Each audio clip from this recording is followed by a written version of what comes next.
The installations of renewable energy sources like wind and solar will increase to more than 8 terawatt in 2030. These developments can cause problems in the grid by the intermittency of this renewable energy. What can we do about it? BESS, commercial and utility battery energy storage systems, can help us to overcome these problems. My name is Tobias Assauer, Global Application Marketing Manager for Commercial and Utility Energy Storage Application within Infineon. And my name is Manuel Struckholz, System Architect for Energy Storage Application. The following agenda will guide us through this webinar: the application introduction, the application requirements and challenges, the application architecture and power conversion topologies, the Infineon's solution offering, and finally, how to get started. I would like to give an overview how Infineon's solution offering can support the energy storage systems. Solutions used across the entire landscape, from generation via distribution to energy consumption.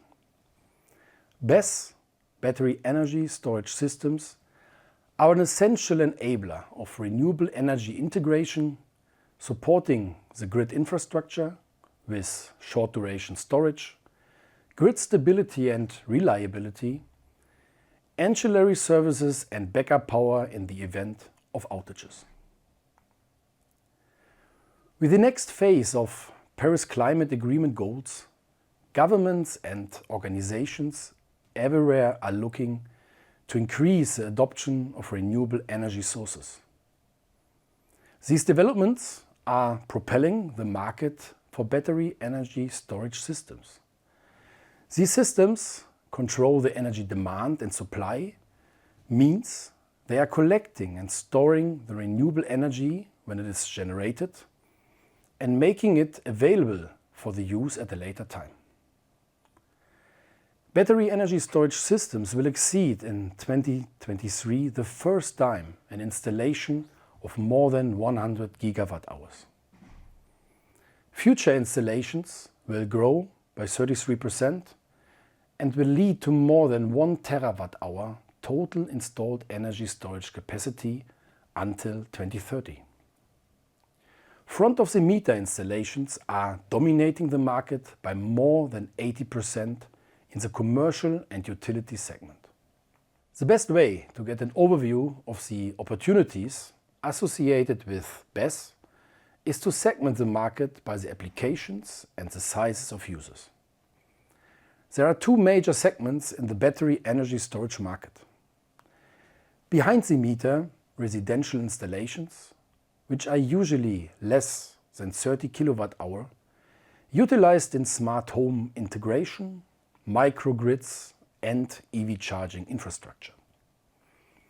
Front of the meter, commercial and industrial installations, which typically range from 30 kilowatt hours to 1 megawatt hour, serving backup power for critical infrastructure like data center, electric vehicle charging infrastructure, or power cost optimization.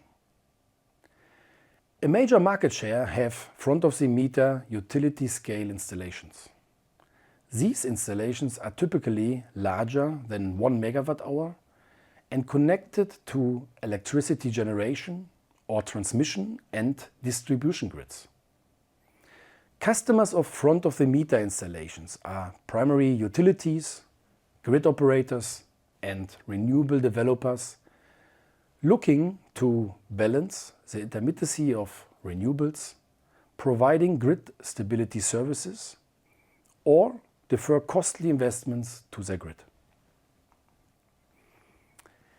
Residential installations ranging from traditional home storage to the creation of microgrids with PV, smart home and EV charging systems.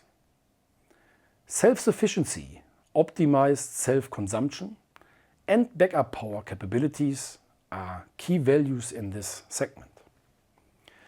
Typically, hybrid inverter, string inverter and microinverter will be used for these power conversion systems. Commercial and industrial installations are the second largest segment, reaching ca. 70 gigawatt hours in annual additions by 2030.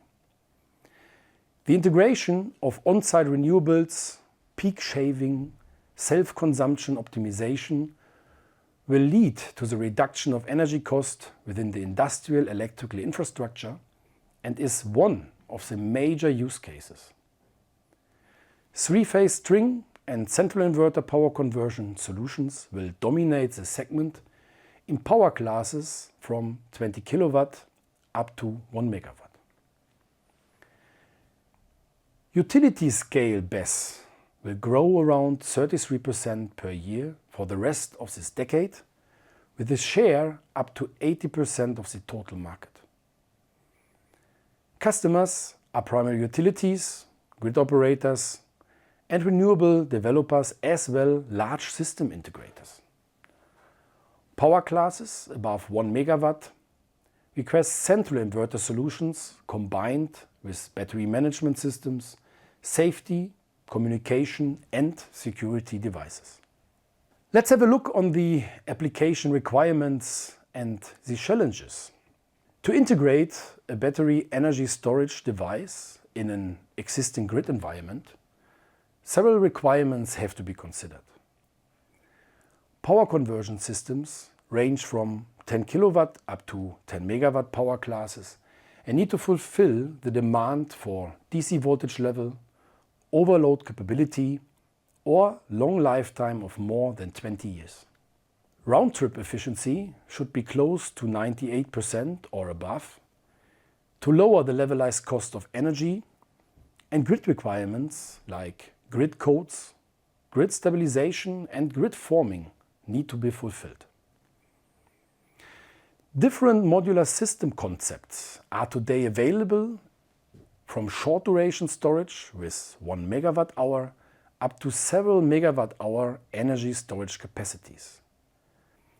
Battery cells and modules are stacked on system voltages from 400 volt up to 1500 volt, air-cooled or even liquid-cooled, powered by centralized or string converter systems. Battery management systems are highly requested for the cell balancing, monitoring and thermal control. Data storage and communication will be handled also by the BMS. Last but not least, these ESS systems underlying high grid safety and security standards, in accordance, for example, to IEC 62619. Centralized and smart string energy storage power conversion systems are dominating the market for commercial and utility segment. Within a centralized power conversion architecture, all battery racks are combined to one single DC input.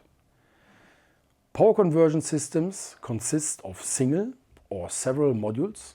Typically, power per module is 1 megawatt up to 4 megawatt.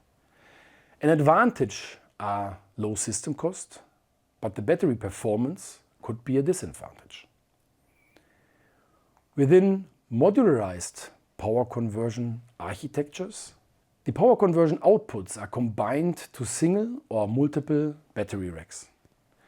Each power conversion is in the range of 200 up to 300 kilowatt. Each battery rack has individual DC-DC converter for rack level optimization. Moving to the application architecture and the power conversion topologies, I would like to hand over to my colleague Manuel. Thank you, Tobias. I will now lead through the more technical details of the system architecture of an energy storage application and the used power conversion system topologies. The functional architecture of an energy storage system gives an overview about the Infineon solution offering for the power conversion system, control hardware and battery management systems. Here Infineon offers both discretes and modules ranging from IGBT to cool-SiC MOSFET and from low medium power up to high power modules. Auxiliary power supply based on cool-SiC devices, current sensing with extensive sensor, gate drivers like our e-ICE driver products, and security devices like Optiga fulfilling the application system demands. You can find the block diagram also on the Infineon homepage under the ESS application page. It's an interactive tool which guides you in choosing the right components for your application by asking questions and suggesting solutions. Here you can see a typical system of an all-in-one ESS solution. In this example, we have a look at a 20-foot container solution. As you can see, the system consists of different blocks which builds on each other to form the complete ESS. For each of the blocks, Infineon offers a wide range of suitable products. If we start on the far left side, you see a battery rack which consists of multiple battery modules. In these modules, battery cells are connected in series to form a battery pack. The battery cell voltage then ranges from 2.5 to 3.6 volts per cell. To now further increase the battery voltage, multiple battery modules are connected in series to form a so-called battery rack. To further increase the energy rating, battery racks are then connected in parallel to form a battery container. So, in this example, we use 16 LFP cells per battery module, each with a capacity of 280 ampere hours, which then reaches a capacity of 14.4 kilowatt hours per module. If you then combine these in serial for a battery rack, so 14 battery modules in this example, you reach a voltage of 716 volt and around 200 kilowatt hours. Last but not least, these racks are then put in parallel. In this example, these are 5 battery racks, each with 200 kilowatt hours. In parallel, that gets you a usable capacity of 1 megawatt hour in total. If we go back to the component on the module level, we see that the modules also contains the battery management systems, the so-called battery management units, and optionally DC-DC optimizer per module level. On the battery rack level, you also get a fuse and a DC bus disconnector for maintenance personnel, for example, to replace racks or single modules, and an optional DC-DC rack level optimizer. All this is steered and controlled by the so-called BCMU, the Battery Cluster Management Unit. On system level, you have the so-called System BMS, or also called BAMS. This is the Battery Array Management System. Then we come to the central PCS system, or our string PCS, which is the main converter from DC to AC and vice versa. And in this case, it has a power rating of 500 kilowatts, and it feeds to the grid via the transformer and vice versa from the grid to the DC side. Now let's have a look at the modular ESS block diagram. This is a general technical overview how components interact in an ESS. So battery modules consist of multiple cells which are connected normally in series or in series and parallel connection, which means multiple serial substrings are put in parallel to achieve a higher capacity rating. The battery management unit measures voltage, temperature, current and so on, and also provides balancing to the single and individual cells to prohibit over or under discharge. We then have a so-called module level optimizer. It's a smaller DC-DC converter, normally with discrete components, which optimize serial configuration, serial charging of a single battery module. And it also handles bypass. If you need to shut down one battery module, you can bypass it without powering down the whole rack.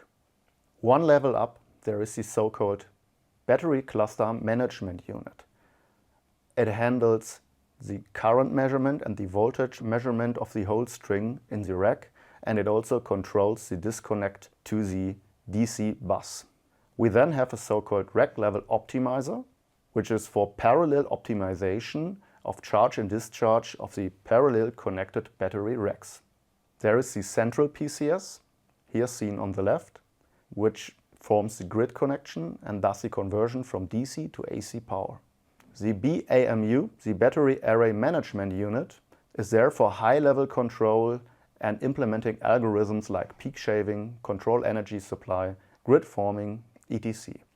It also interfaces to higher-level data networks and, of course, to the user via an HMI, a user-machine interface.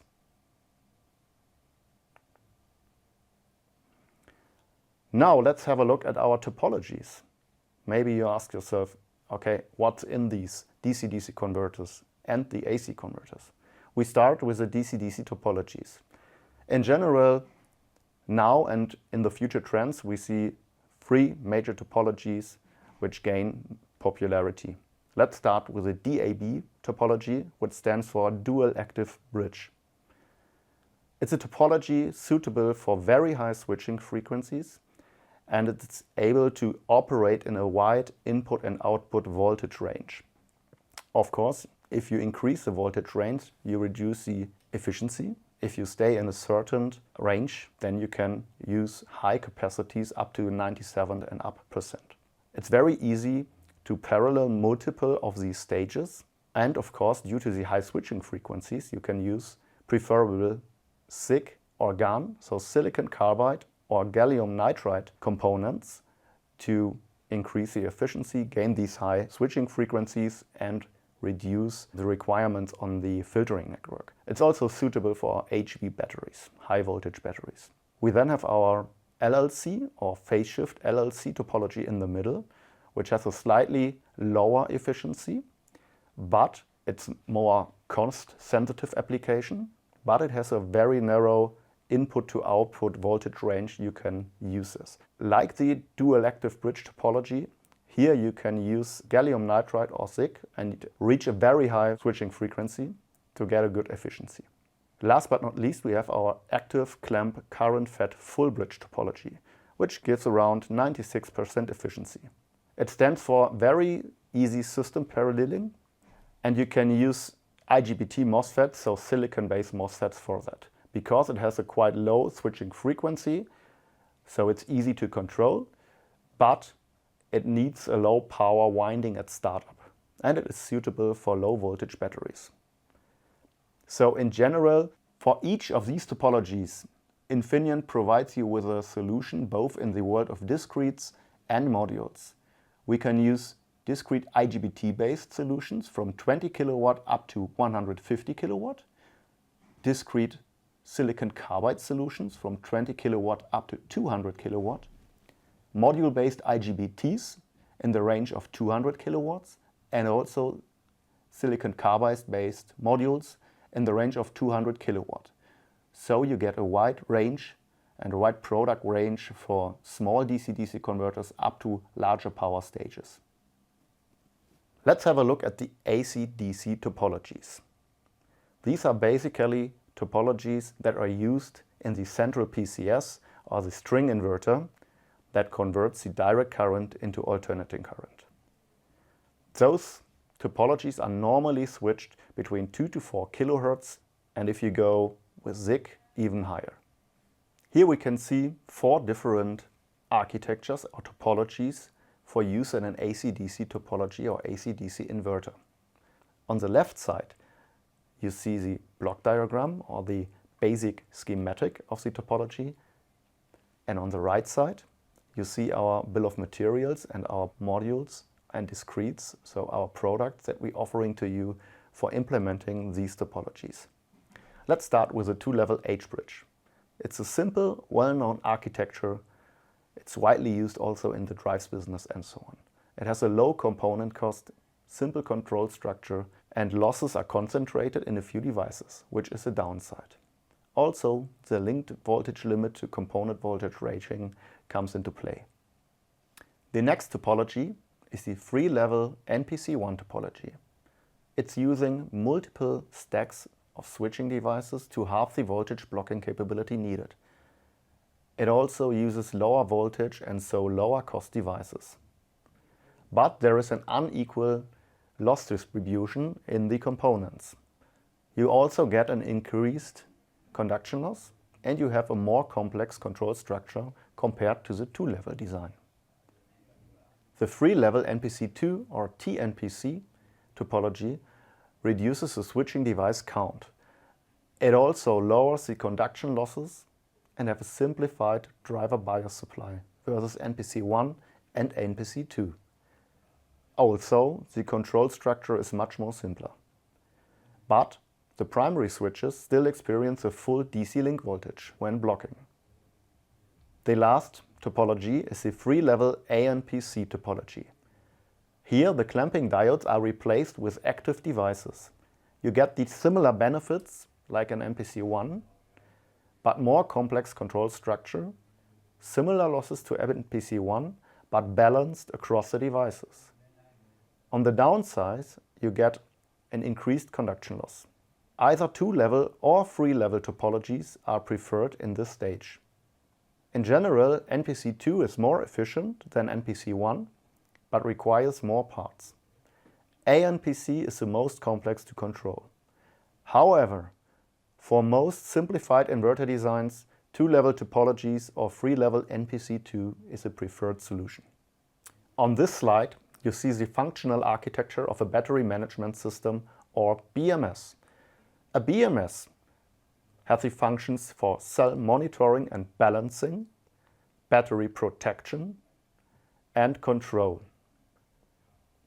It has to measure different inputs like voltage, current, and temperature, calculates output like state of charge, state of health, and also has to protect the battery from overcharge, undercharge, overprotection, and so on.